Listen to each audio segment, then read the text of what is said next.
Greetings shippers! This ship has been long requested and a long time coming. It was also the winner of this month's video vote on Patreon, so if you want to get involved in helping determine content, head on over and join the vote. If not, no worries, just sit back and enjoy Zutara, the pairing of Zuko and Katara from Avatar: The Last Airbender. Avatar: The Last Airbender was a series that ran on Nickelodeon from 2005 to 2008, spanning 3 seasons and containing 61 episodes. It was created by Michael Dante DiMartino and Brian Konietzko. The series was praised for its unique premise, use of not usually seen non-Western mythology and cultural depictions, as well as for being a show which, while aimed at children, tackled mature topics in a way that made it accessible not only to its core demographic, but to many outside of it, making it a series that could be watched across generations without losing its fun, cartoonish feeling. At the core of Avatar were the characters, who underwent much growth and development as the series went on, and fans developed quite an attachment to them as well as becoming quite invested in who would be paired with who. While it could be gleaned from early on to the discerning that Katara and Aang were the eventual final couple preferred by the creative staff, many fans held out hope for another pairing.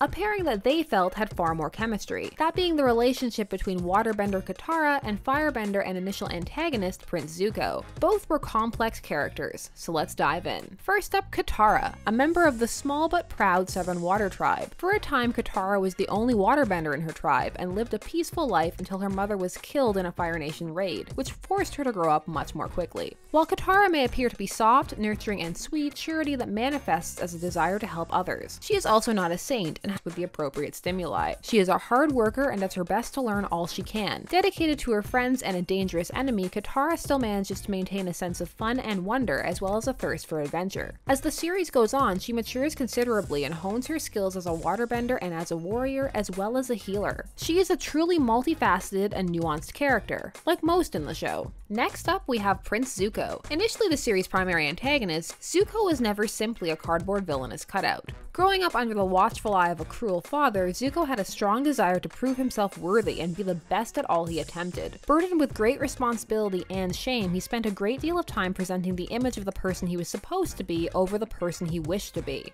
Zuko eventually gave in to his better nature with help and encouragement from those around him, such as his uncle Iroh and eventually Aang and especially Katara. He is a perfectionist with a quick temper, who is also loyal to his friends, though he is slow to trust and quick to be hurt emotionally. Over the series, he develops confidence in himself and his convictions, and learns to embrace his own ideals and joins the protagonists in their quest to restore balance and tear down the regime set up by his own people. While it must be drawn out of him, he has a keen sense of humor and playfulness, as well as a sensitivity and kindness that are kept under wraps for the most part, except for with people he trusts. So on the surface, these two have plenty of reasons to dislike each other, especially Katara, who lost her mother to the Fire Nation's oppressive regime. However, the two end up canonically forming one of the strongest friendships of the series, rendered all the more beautiful by the obstacles and forgiveness required for it to be accomplished. At first, the two have a rocky relationship, extremely rocky, as Katara actively hates Zuko for threatening her friends, herself, and attempting to bribe her with her deceased mother's necklace. However, the two began to bond after he revealed that he too had lost his mother and that they had that in common at least. Eventually, Katara came to trust him enough to attempt to heal his scar. However, his subsequent betrayal led to her hating him more than ever, and he had to work quite hard to regain her trust.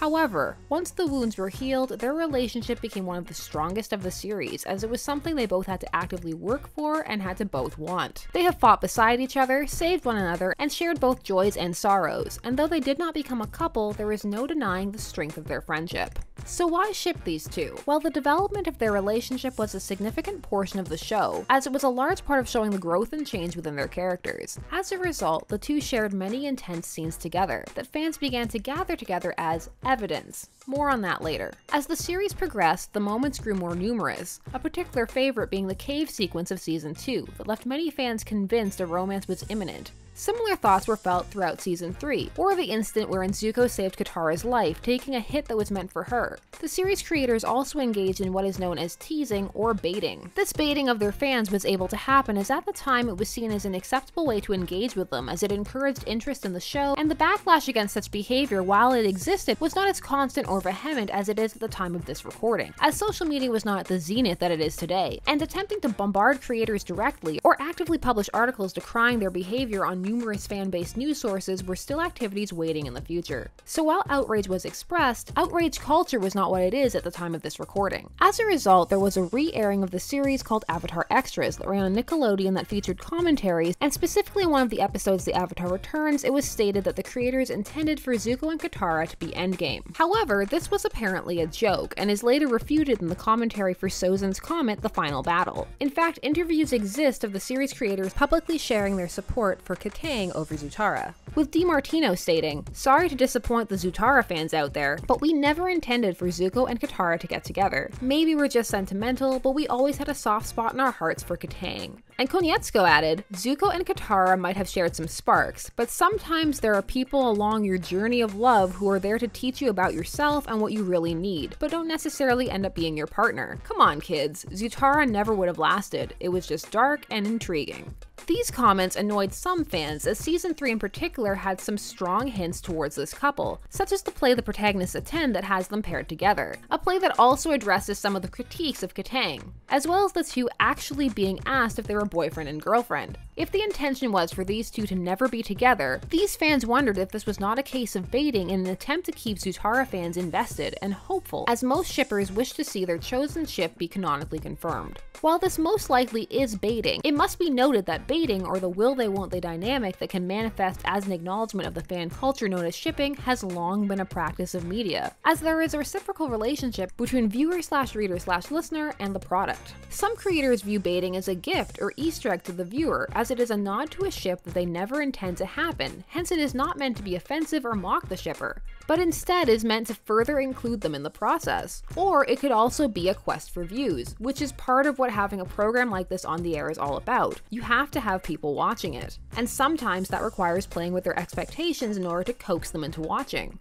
It is possible that such tactics were more accepted during this time period, where there appears to have been less of a sense of entitlement from fans towards the products they enjoy. Or if the level was the same, it was harder to get the message across. However, even at that time, there were fans who did not appreciate it and felt as though they were being mocked and that their fandom should be taken more seriously. As it stands, such behavior would most likely not have been able to occur at the time of this recording, as in this day and age, it is unlikely that such behavior would be able to occur without a social media blitz and angry trending hashtag. And the interview I cited would certainly not have been as difficult to find as it was. Whether or not one views this as a bad thing depends entirely upon how one feels about metafiction, the will they won't they dynamic, and whether or not they feel that that is a justifiable way to interact with fans or a form of baiting that needs to be stopped. But back to why people ship them. Not only were they important to each other, but they grew together and encouraged a narrative of forgiveness and hope and healing. Despite what the creators say, many viewed the ship as more than dark and intriguing, although that was part of it, but others viewed it as actively possible and much more dynamic, a symbol of a union between fire and water, and potentially the dawn of a new age of hope. And it must be noted, some didn't like the idea of her and Aang, feeling he was far too immature for her and that the two had more of a sibling relationship, while her and Zuko had a passion between them, and both had matured rapidly because of the suffering in their pasts, and that this rendered them more equals, while her relationship with Aang also had a teacher-pupil element to it, which he also ended up sharing with Zuko, which made it appear that Zuko and Katara were on the same level while Aang was not, even though he was the Avatar. Others felt that Katang felt predictable and forced, as it was so obvious. Not that Katang doesn't have its fans. It has many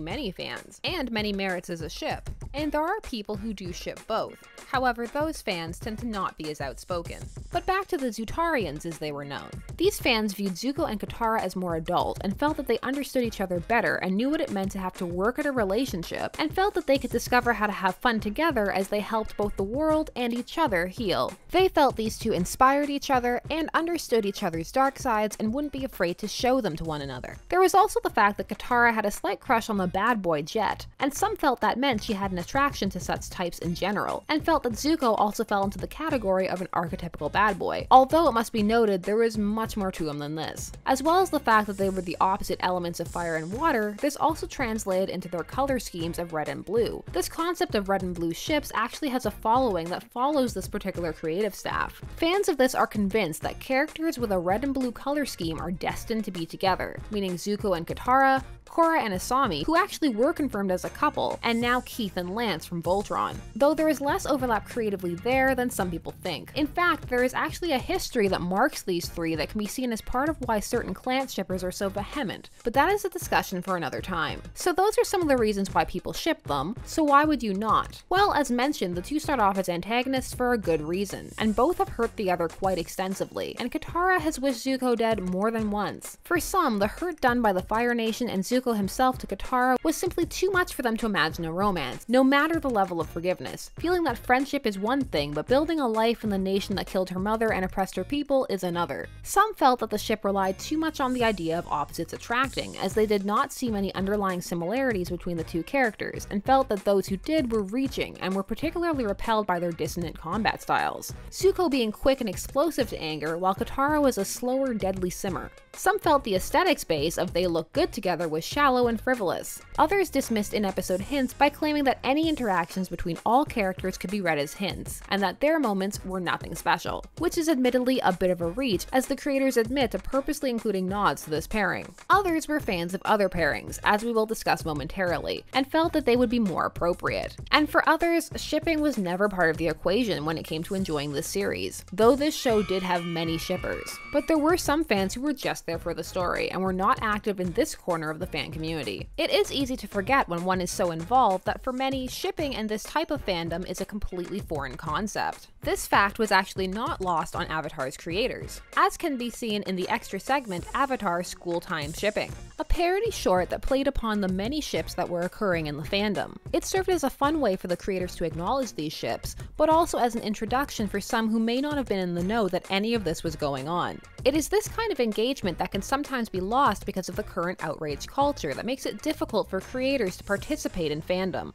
However, as for the fans themselves, some were put off by the intensity of the very shippers themselves. There are times when the fervor of fandom can frighten away potential shippers who are simply not that invested or do not want to get caught up in unnecessary drama, which is a large part of the Avatar fandom because, of course, one cannot talk about Zutara without discussing the massive shipping wars that was the battle between Zutara and Katang. The latter, of course, being the pairing of Katara and Aang that ultimately became canon. This ship war is one of the legendary ones, up there with the likes of Spuffy versus Bangel, and is often used as the example of what a shipping war is. As much as the Avatar audience was on the younger side when they engaged in these battles, there are different recollections of this time. Some remember it very fondly, and others feel that these battles got out of hand, with insults like Zutards and Avatards flying left and right, and those are some of the milder examples of what was going on. As to how far things went, not all of the evidence is readily available, as unlike these days where most fan activity is concentrated in massive archives dedicated to fan fiction, fan art, mixes, or housing fan pages, during the time of Avatar and before, much activity took place on Avatar-specific fan forums or fan sites. Many of these created and paid for by individual fans on platforms such as Angelfire or GeoCities, many of which stopped being funded and vanished over time. While some still exist, and some can still be found in archives such as the Wayback or the GeoCities archive, one has to know what they are looking for to find specific examples. From what does still exist in people's recollections, it is clear that passions on both sides were intense, and that it was largely a personality of the characters-based debate, but also one based on evidence. And people were quite serious about gathering these hints and creating long, detailed, point-by-point essays for both sides, with the goal being to legitimize their ship over the others.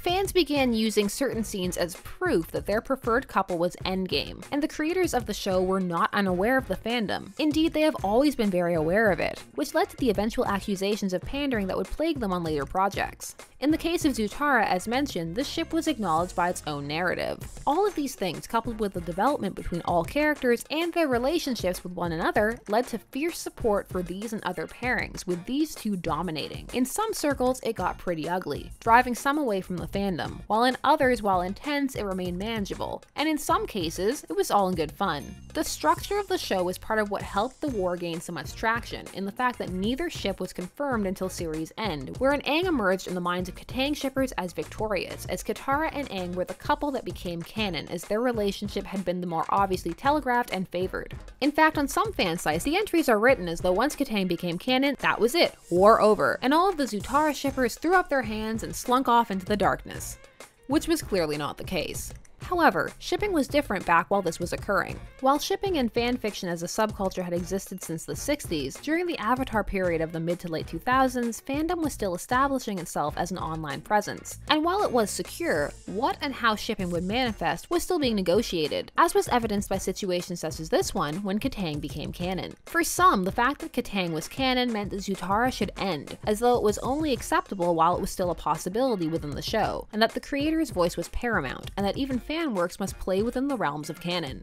However, the majority of shippers felt and do feel that while canon can inform the framework of a piece of fiction, the whole purpose of fanfiction is to fill in what the fans perceive as gaps. So while most of the canon framework will still exist, there are of course elements that must be changed. Meaning Zutara was never more relevant to their shippers than when it failed to become canon, and for those who shipped it, the show's Katang confirmation did not lessen their passion for Zutara, or change their opinions on the scenes they had viewed as evidence. As times have gone on, multi-shipping has become more common, and while in some ways the shipping wars have become much more vitriolic, and the attacks more personal, there is at the same time a greater understanding that both ships are acceptable and valid in their own ways. Although this opinion can tend to be drowned out by the more passionate on either side of a ship. This meant that while Katang being canon makes it official and hence more legitimate, that does not necessarily invalidate Zutara in the realm of fandom. For many, while the creator is an individual to be respected and praised, that does not mean that they will cease to exercise their own creative license. While there are some who went too far and attacked the creators for choosing the wrong pairing, which showed a large sense of entitlement as ultimately it was their story to tell. However, it is up to shippers to keep on shipping should they so choose. In short, one pair becoming canon over another does not stop shipping, nor should it, as shipping is a fan's expression of what they perceived out of the show and does not affect what becomes canon. However, a shipper should not attempt to force the ship they desire onto a show. Enthusiastic participation in fandom is one thing, harassment is another. This was another comment made on the topic of Zutara versus Katang, that the individuals involved were passionate, and because of the text-based environment of most exchanges, perhaps enthusiasm was mistaken for anger in certain cases. Although of course in certain cases it was quite obvious that it was indeed anger. As for mistaking enthusiasm for anger, that is just speculation. These days, Zutara is the more popular of these two ships, with the most works left standing, and the most new ones being created. Even the legend of Korra and Aang and Katara's canonical children could not stop this ship, and in a fascinating way ended up reigniting it, as the knowledge that both Zuko and Katara were alive while Aang was not, led to fics of the two finding each other in their old age, and finally getting the chance to explore the perceived attraction of their youth. Nowadays, it is much more clear to fellow shippers and show creators that shipping does not stop because of what becomes canon, which can be a positive or a negative depending upon how aggressive a fandom is. For Zutara, while shipping may have slowed briefly following the series' conclusion and the reveal of Katang, it is presently still being shipped by new and old fans alike. While the passionate fire may have dimmed to a fondness as the show has long been concluded, Zutara has established itself as one of the seminal ships of fandom. The two's relationship was explored a bit more within the tie-in comics as well, as Avatar has a series of graphic novels that are considered canon that continue on from the television show. There are 4 completed trilogies: The Promise, The Search, The Rift, and Smoke and Shadow, with one final 5th trilogy being ongoing at the time of this recording, entitled North and South. If you want to know what happened to Zuko's mom, that is actually dealt with in these tie-ins. However, compared to the show, less shipping material comes out of these works, not because they are lacking in material, but because of the change in medium from television to comic. Some fans were unaware of the comic's existence, while for others, even though they are canon, the shift in medium made them feel like additional material, and not all are interested in what they view as extras. While for some, they simply did not like the change in medium, even if it was still about characters that they cared about. Everyone has different levels of fandom when it comes to works they enjoy. However, for those who did dive in, there are certain details that potentially made it into fics. There are some good fics of the two helping each other out to become better rulers. The variety in fics and art for these two is large, and there are many strong showings for shippers to enjoy. And there are still people who strongly feel they would have been the better couple. While the war may no longer wage, people still feel quite strongly towards this ship, one way or another, and there is a newfound fascination with how intense the shipping wars were, potentially because fandom has now begun to take stock of itself in a way that was previously unheard of or impossible, charting statistics and attempting to at times police itself. One can only imagine what the future holds for fandom, but one thing is certain, Zutara will definitely be a part of it. What were your guys' Avatar ships? Did you have any? Was it Zutara? Share all your thoughts down below. This has been Shipper's Guide to the Galaxy. Don't forget to like, share, comment, and subscribe. Special thanks to all my patrons who voted to make sure this video happened. I hope everyone enjoyed it, and as always, stay tuned, for there are as many ships out there as there are stars in the sky.